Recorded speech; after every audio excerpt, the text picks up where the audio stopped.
Hi guys, it's Rhys and today I'm going to be talking a little bit about budgeting as a student and how to make sensible choices when it comes to money especially. Sometimes when you come to uni, you come not ever having to kind of budget and think about money in the same way. I know for me, I didn't come to Staffordshire Uni as my first university, but when I did go to university for the first time, it was very challenging to kind of figure out like, oh, I have all of this money from like student loans and things like that, but I've got to figure out how to spend it. And there was so much that I wanted to do. I wanted to explore a new place. I wanted to go out with my new friends. I wanted to buy different things. But unfortunately, we can't always do that. And so that's kind of when budgeting comes in. The ability to save money wherever you can so that then you have savings or you have money that you can use for things that you really want to do. As part of that, one of the biggest pieces of advice I can give is get a savings account. It's really easy to make one.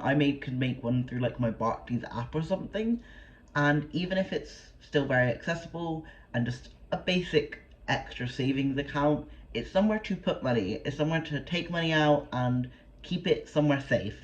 Alongside that, when you get a student loan and you have extra money after paying your rent, put that money back.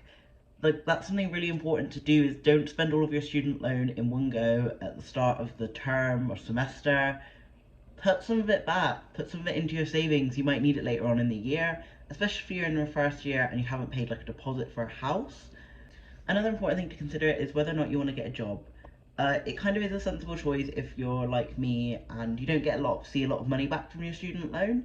So I work two jobs because I do this, and I also work in the Ember Lounge, one of the student union venues, and that kind of covers a majority of like food costs and things like that, and allows me to make savings because then there are things that I can have to put into a savings account.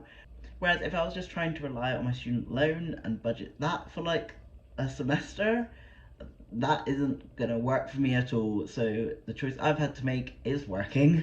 A good choice you can make as well is budgeting, whether it's keeping an Excel document or just kind of making one inside your head. That's kind of what I've done before in the past. So even just budgeting, like I've got 50 quid I'm going to spend for food shopping for the week, and then another 30 quid one for going out, and another 20 quid for stuff I want to buy on Amazon.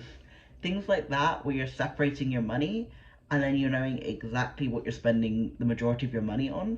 Because it can be helpful if you're like, how am I spending so much money?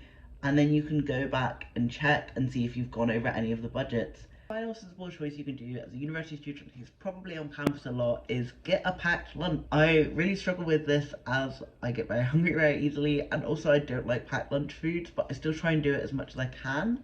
If every time you go to university you're spending money on a coffee, on a sandwich for lunch, on a snack in the afternoon, on an energy drink in the morning, that does build up, and then you could be getting to the point where you're spending 10 quid every time you come on campus. But throughout a month, that can add up to 100 quid just on buying lunch, when you could spend a lot less trying to get a meal deal if you do need to go to a shop to get lunch, or making a sandwich, or bringing your pasta leftovers, anything like that. It's a really easy way of saving money, even if you're only doing it once a week. That still takes out a big chunk of time and allows you to save money in that way. There are so many other replacements you can do in a similar way that can help you save money, like learning about the bus routes and getting the bus instead of getting an Uber if you need to go somewhere, or even walking. Not everyone can walk everywhere, but if you can, it's a good way of saving money.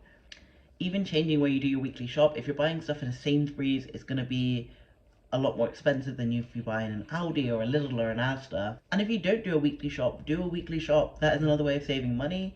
If you're just going to the corner shop every time you need something to eat, you're going to spend a lot more money, especially on things that you probably don't need to buy. In the end, saving money is something personal, but budgeting is really, really important.